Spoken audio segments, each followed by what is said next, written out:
Welcome back, gardeners! Today, we're talking about fertilizing pepper plants.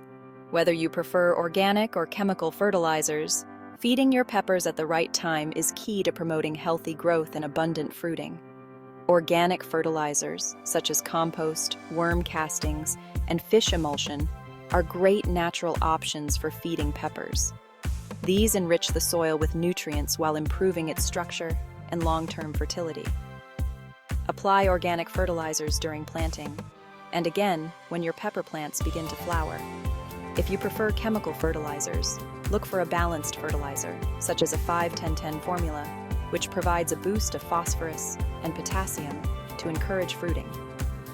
Apply it when plants begin flowering, and continue feeding every few weeks during the fruiting stage.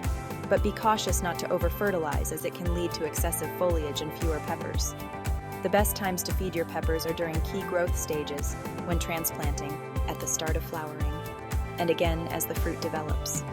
This helps your plants maintain steady growth and produce a plentiful harvest. With the right fertilizer and timing, your pepper plants will thrive and produce an abundance of fruit.